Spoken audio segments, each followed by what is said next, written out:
Mook Boy, Fly Goon, big GG shit, West Atlanta representative, man. Just jumped off the porch, dirty glove bastard. You already know. Gone. Listen, I'm shooting 3-pointers, ain't no laying up. None of my bodybuilders, we just weighing up. I listen to your ass. We got Mook Boy off the porch with us today. For sure. Yo. Hey, how you feeling today, bro? Man, oh man, it's a blessing to be here, man. I wanted to sit on the porch and share my story, my testimony. You heard me? Nah, that's what's up, man. Yeah. Appreciate you Hell coming, yeah, man. Hell yeah. Yeah, you visiting us from Orlando. What are you working on here in Atlanta for this trip? Pretty much Birdwings and Bandanas tour. You know what I mean? Yeah, so we just running through, fucking with a couple industry cats and a couple friends from the industry that we fuck with, you know. Okay. Yeah. How's the tour been going so far? Everything been going good, man. We booked up like crazy right now. Blessing, booked man. up like crazy right now. Yeah, independent too, bro. So yeah, everything is running smooth, bro. Hell yeah. That's what's up. How often do you get out here to Atlanta?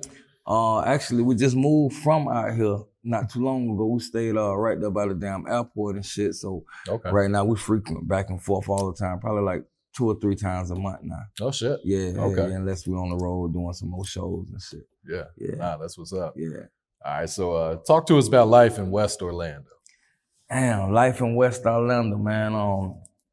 You got a bunch of, you got a bunch of rappers around that bitch now. Like, everybody rapping now. Like, before it wasn't like that. And, a bunch of street shit going on. We got our own little scene, our own little culture right now. You know, our own lingo, our own flavor, all that shit. So, yeah, the city getting bigger. You know what I mean? It's been big, but never been big on the music industry. But now it's getting bigger. So, yeah. And how's the west side of Orlando compared to the rest of the city out there? Oh, shit. West side of Orlando, that's the gutter part. You know what I'm saying? That's, a lot of drug dealing shit, a lot of hood shit going on. That's where most of the rappers coming from. Don't get it twisted though. The east side, they got the shit going on too, but that's mostly, you see a lot of college kids in that area. Okay. But then you got the gutter motherfuckers that now went from the west to the east now. So shit sort of like mixed up together. Yeah, the whole Orlando, that shit on fire right now. Yeah. Yeah. A lot of people think Disney World and think it's all touristy. Fuck no, it's far from that. Yeah, that shit just like any other big city and shit. Yeah. We're just making a name for ourselves, man. Yeah. And how old were you when you jumped off the porch? I jumped off the porch, I probably was 12, 13, to be honest with you. Hell yeah. Just a badass kid and raised by a single parent. You know what I mean? Single mother and shit. And by the time I snuck out the house too many times, she finally locked the door on my ass and told me, all right, just stay out there. Oh, shit. Yeah. And I'm like, well, shit, that's what I wanted anyway. You know what I'm saying? At least that's what I thought I wanted. You know what I mean? Yeah. Hell yeah. Did you have anyone in the streets kind of guide you about the ins and outs? Yeah, that's why at first it was kind of fun and shit. You know, we'll be cross town, which is West Orlando, hanging out on the street, you know, coming up in the street doing street shit. And I just had a bunch of partners over there that was young as fuck like I was. And at first it was just fun, you know, hanging out till that shit got a little deeper. Yeah. Hell yeah. Yeah. And you've been in and out of prison a few times, right? Yeah, hell yeah. And that ain't no shit that I'm proud of, but you know, I understand there would be no this without that. You know what I'm saying? But yeah, I went to prison 3 times, 3 years each time. Oh, wow. Yeah, hell yeah. Yeah. Yeah, pray to God that was the last fucking time too. Hell yeah. How long you been home now? I'll be home now probably like 4.5, 5 years. Oh, okay. Yeah, been doing good, man. Just running with this music shit, full-fledged music now. Ah, that's what's up. Hell yeah. What's one of the biggest lessons you learned while in prison? Getting to know my damn self. You know what I'm saying? Read a lot of psychology books. I read a lot of self-help books. Yeah, just to get to know my damn self. Once you find out about yourself, it's easy to find out about other people. You know what I'm saying? So yeah, hell yeah. If you could change one thing about prison, what would it be? Probably just the time and being away from the motherfuckers that really love me and really gave a damn. You know what I'm saying? Yeah, once I sat down and figured that out, it was that shit was just like a big eye opener. Like, damn, I need to start paying attention to what my mama say more, paying attention to what my immediate family say more, because these are the motherfuckers that's actually there now. You know what I'm saying? Yeah, it's a big difference. You have all kind of people, once you ripping and running, jumping in front of you, trying to distract you and shit like that. But once you get somewhere where you ain't got nobody but a few people, you start to realize, you know, the real love versus the fake love. Yeah. Yeah, hell yeah. How did the streets back then compare to now? Meaning in Orlando? Yeah. Like I say, man, it's a real big rap scene right now. But when I started rapping, that shit wasn't even cool. You know what I'm saying? Motherfuckers used to be like, oh yeah, that's a real dream, a far-fetched dream. You know what I'm saying? That never happened. You know what I'm saying? Until, you know, a couple things shifted and they started to see the progress. Now everybody rapping. So that's the big difference. You know what I'm saying? They see it as a way out. Yeah. Yeah, you got females rapping, you got dudes rapping, everybody. Grandma trying to rap all kind of shit. Straight up. Yeah. Yeah, the internet and social media definitely helped make it a lot easier to get out of that. It shift a lot of shit, you know what I'm saying? Because it make it so much easier to get, you know, close to another individual who you thought was so big, and now you get to see the dudes that's grinding from the bottom, you get to see their success, and a lot of people want part of it, you know what I'm saying? So yeah, that's the difference right now. Yeah. So how old were you when you first started rapping? I think I was, maybe 12, 13 when I first jumped in the streets. Yeah, grinding, walking up and down the road, chasing cars, trying to make some money, hanging on the corner, freestyling. Yeah, just sharing my craft with my dudes on the block and shit like that. Yeah, hell yeah. When did you start to take it serious? I started to take it serious. I think we was at a nightclub I was trying to fucking sneak in. And it was at somebody's concert. But as I'm walking up in the line, trying to get inside the club, like 5 or 6 people asked me, hey, when your album coming out? When you gonna drop an album? You know what I'm saying? That type of shit. And I'm like, damn, I need to really go on and do that shit. I dropped my first mixtape and pressed them bitches up and put them in my book bag. I think we sold like 1,500 copies for like $5 a piece. Oh shit. Type shit, yeah. Hell yeah. What year was that? Fuck, I don't even remember. This might have been like, it might have been like, shit. The early 2000s, right before 2000, some shit like that. Oh yeah. shit. I'm a vet. I've been doing this shit for a long time, man. I used to see dudes like, you know, like all them Texas dudes say they make $1 million by selling their CDs out the trunk and shit. And I'm like, you know what? I'm gonna do that shit instead of waiting on a record label and all that type of shit. And I just, you know, put faith in doing that shit and went to the Magic Mall, which is in Orlando. In West Orlando. Went to the Magic Mall, man, and we ended up selling like 2,000 of them bitches. It was a wrap from there. Yeah. Yeah. Who were some of your early musical influences? Who were you listening to back then? Jay-Z, Dipset, Trick, T.I., Jeezy, Scarface. Oh shit. Yeah, once I really got into this shit, I listened to everybody's shit because I just fell in love with words and their stories and all that type of shit. Yeah, so I just try like the broad, and it really wasn't like I was trying to broaden my horizon. I just like their stories and shit, like I said. And yeah, I just ran with it like that. Yeah. Hell yeah. And you were rapping and writing while you were in prison, right? Yeah, rapping and writing while I was in prison. Actually recorded a whole damn, they snuck a cell phone inside prison and ended up giving it to me. And I'm talking to my partner Rod over the phone, and he was like, damn, you know I can get Santana Banger to build the beats around your voice. So I'm like, yeah, boy, because I've been writing this shit and I can't wait till I get out there record it. He was like, well, try to record that shit somewhere where it's real quiet at, and we'll see what we can do. And that's when I recorded Juvie. I recorded that Juvie, those vocals, and they sent that bitch back, and I let all the dudes in the dorm listen to that shit. They like, damn, this finna be dead. Man, by the time I got out, that shit was on the radio. I had 15 shows booked, all that shit. Oh, yeah, I recorded that shit sitting right there on my bunk in jail, man. Hell yeah, bro. It'll be quiet, it'll be like count time, and the CO will walk through. As soon as the CO closed the door, they'll be like, all right, go ahead, do your thing. Cause they want to listen to my shit anyway. Yeah. So they gave me like that 5-minute quiet time of trying to record my shit. I do that and send vocals off, and he'll send the music back. We recorded a whole mixtape, the whole, I think his last Mohawk mixtape. Okay. Yeah. Hell yeah. So you got hot while in prison. Hell yeah. That's what my whole, that's why I really put time into studying my craft. I used to beat on the tables and all that type of shit. And the shit was so good at that time, it'd be one CO come and take me to a whole nother dorm. Like, hey, this my guy right here. I bet now one of y'all can't beat him rapping with the bullshit. You know what I'm saying? And yeah, that just sort of like started my buzz real big. And in prison, it's like a melting pot. A lot of people from Florida and shit, different areas and shit.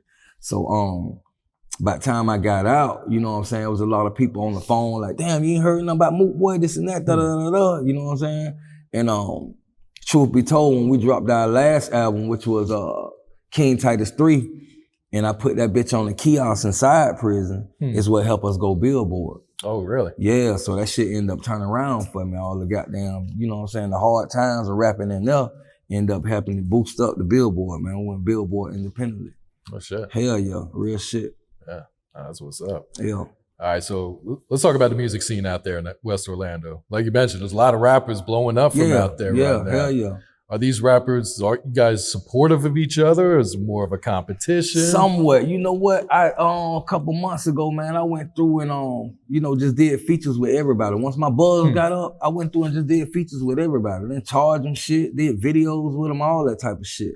But it's just like something about the mind frame, you know what I'm saying? With still have dudes in confrontation, bumping heads and shit. So I just said, man, fuck that. I'm just gonna do my own. And now I'm on my own path, you know what I'm saying? So I just left that at that. But yeah, that's what's up.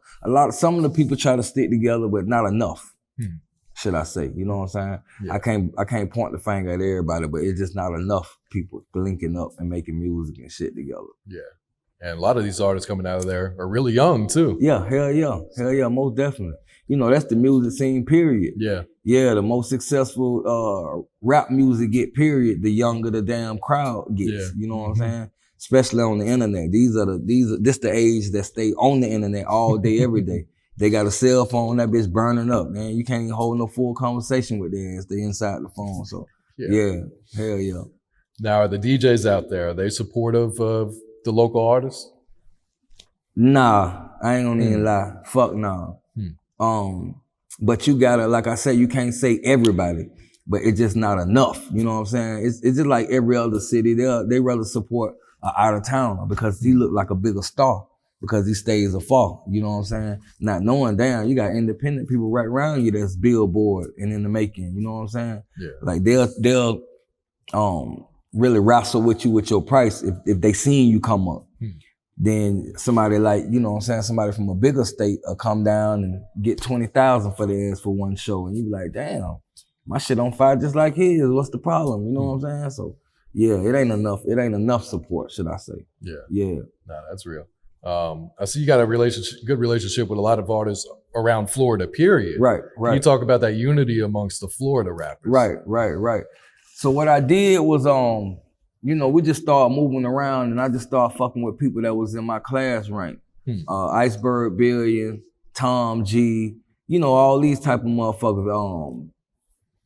Burger from Coco. Yeah. You know, shit, and I don't wanna, Coley, you know what I'm saying? Like, I just went around and started fucking with them type of dudes, and we all relate to each other because all of us on the come up and all us seeing each other damn near start from that from that era. So yeah, that's what I went and did, start linking up with all them guys. And to be honest with you, that shit in Florida never been done before.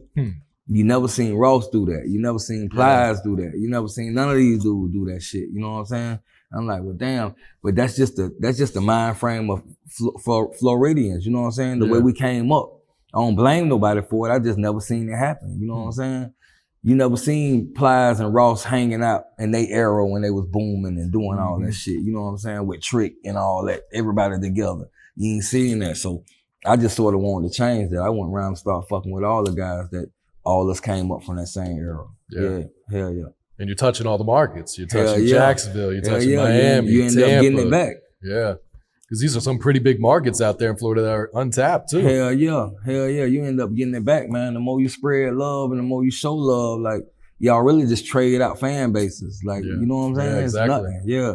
And me goddamn helping you ain't gonna hurt me. You know what I'm saying? Me bigging you up ain't gonna hurt me. I still, if my music good, my people gonna fuck with my shit anyway. Yeah. If it's real good, my people and your people gonna fuck with me. Yeah. You know what I'm saying? You're not gonna lose fans. Exactly. Yeah. But that's just the mentality they have most of the time. You know what I'm saying? Yeah. Yeah. I see you got a good relationship with Bigger Rankin too. Oh yeah, hell yeah. Bigger Rankin, that's the OG, man. Like, I've been knew him for a long time, but it's like a bunch of street shit that was going on before to where it's like he almost was forced to choose sizes, if you will. Okay. And I was on the opposite side. But once the smoke cleared and we ended up bumping into each other, he's like, damn, I should have been fucked with you too. But that was me had to break out of my mind frame of what the fuck I was used to. You know what I'm saying? Yeah. Yeah, hell yeah. Yeah, because he's real big on pushing pretty much any artist Hell from yeah, Florida. hell He wants to yeah. see everybody He win one of the out there. hardest fucking working dudes out here, man. Big Yeah. A&R, like, you know what I'm saying? Yeah. Bigger can put his hand on anybody right now as an artist. That's an artist, you know what I'm saying? He can reach out and touch anybody from a phone call away. Yeah. Yeah, that's OG there. I fuck with him. Yeah. All right, let's talk about this new project. Birdwings and Bandanas too. Right. How'd you get that title? Birdwings and Bandana basically was stemmed from a bunch of street shit. This one we was running around with the gang shit and used to have fucking bandanas on and mohawks and shit like that. You know what I'm saying? So that's where it all came from, that era right there. Okay. Yeah, bunch of raw street shit. Yeah. Yeah. It's been about a month. How's the feedback been? Shit, crazy. Yeah. Hell yeah, real crazy, man. This bitch probably gonna end up making Billboard too. Okay. Yeah, hell yeah, we getting that type of feedback from it. Yeah. And yeah, man, we got some shit coming up with I got a track on there called Black Men. Yeah. And actually we have a show now with Dr. Cornell West and fucking Andrew Gillum and all kind of shit, like just some levels I ain't never went to before. So I'm just excited to see where it's gonna all stem from, bro.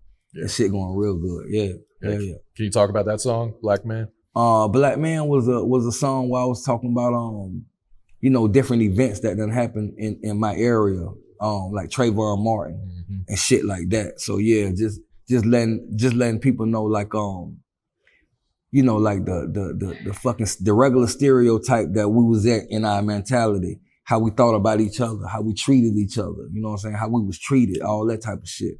I crammed all that up in one song, and it got a real like soulful beat to it and shit. Yeah, and that shit taking off real big. And I actually directed, my first time directing, I directed the video also. Oh, really? Yeah, hell yeah. Yeah, because that video was hard too. Hell yeah. My partner, Soon to Be Rich, shot it, but I directed that bitch this time. So yeah, first time in the director's chair, that shit felt good. Yeah, you don't hear too many street artists even touching on those type of subjects. That you are on that Right, song. exactly. And I think that's why it stuck out like a sore thumb, man. We're getting a lot of good response from it right now. Yeah. And the lead single on there, Blue Check, that's doing really well, over 300,000 on YouTube alone. That. Yeah, I think that bitch was doing like 10, 15,000 a day since we dropped it. Yeah. Yeah, man. I think the reason being because, a lot of music out right now just on some like real sad and, touchy type shit. And I'm like, nah, we need some motivation, that Jeezy type shit, that T.I. type shit. Yeah, more up-tempo. And I dropped that bitch, and that's like, that quenched their thirst for a minute. They got their stove hot and their wrist working, man. Yeah. Hell yeah, bro. For real. Did you have a personal favorite song on this project? Probably Blue Check. Okay.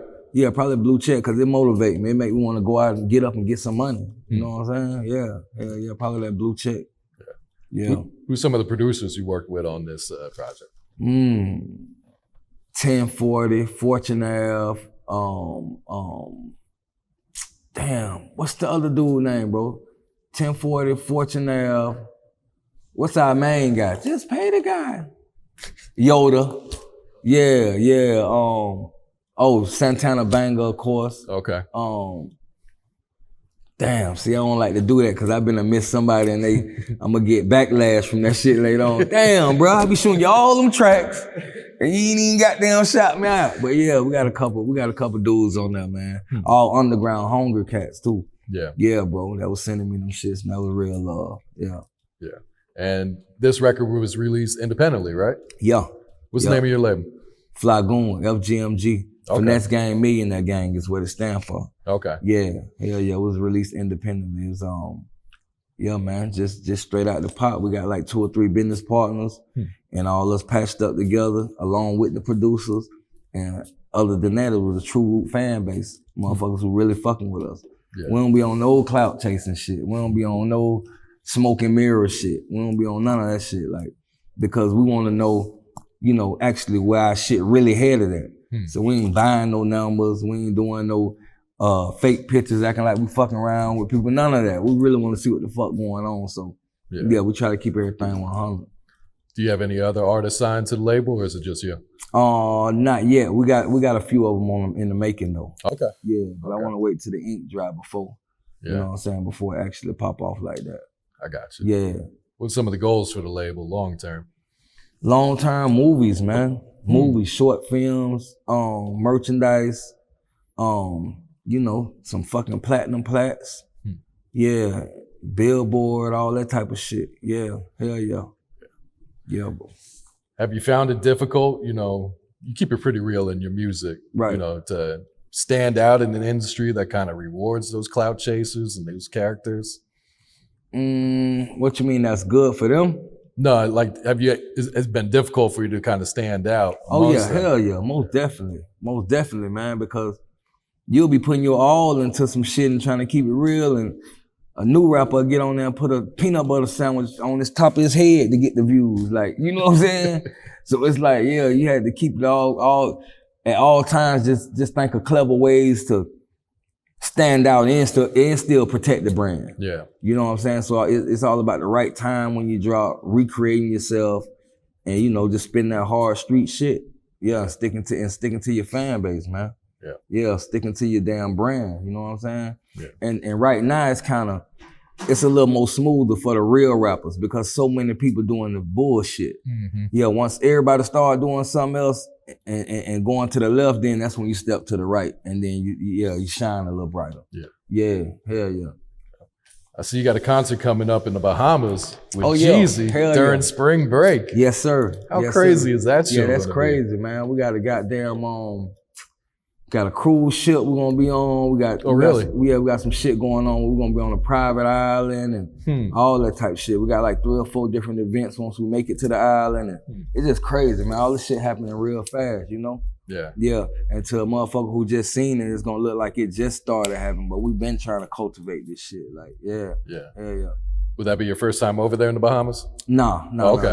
Yeah, it won't be my first time. I already went over there a couple times for vacation, but shit, never with Jeezy, never be to perform, and never got booked to go over that bitch. So it's a whole different out. Yeah, hell yeah. Nah, that's what's up. All right, you got some new music on the way right now? Yeah, we got new music on the way. We got a new project we're working on right now. We still haven't titled it yet. Yeah, we just want to really get a little more deeper into it and see what it starts sounding like. Might be Birdwings and Bandana 3 or King Titus 4 or some shit like that. Ain't no telling. But we try to just just go in whatever lane we title it. We try to go all the way in that direction. Yeah, like Birdwings and Bandana is more up tempo and more streetish than anything. King Titus, you're gonna get a lot more thinking and a lot more samples and shit like that. So we travel different doors with different CDs, if that makes sense. Yeah, hell yeah. Do you prefer going one way or the other, or is it more about the vibes? It don't matter to me, man. I got whatever they need. And I just sit back and try to figure out what they need at that time, and then I go in that direction. Yeah, but it really don't matter to me. Okay. Yeah, hell yeah. All right, Mook, what's some of your goals for the rest of the year in 2020? Shit, bigger house, another Benz, bigger bank account, some more artists. Yeah, merch, launching the merch. And yeah, pretty much that's it. Staying free, staying the fuck out of jail, you heard me? Yeah, for real. Yeah. Any last words or shout outs? Yeah, shout out to all my supporters, man, and all the goddamn fans and the true root fan base that been waiting on this shit. Mook Boy, Fly Goon, Birdwings Bandana tour out right now. Birdwings Bandana 2 album out right now. King Titus 3 album out right now. Yo. Listen, I'm shooting 3-pointers, ain't no laying up. None of my bodybuilders, we just weighing up. I listened to your album twice and you ain't saying nothing. Now free your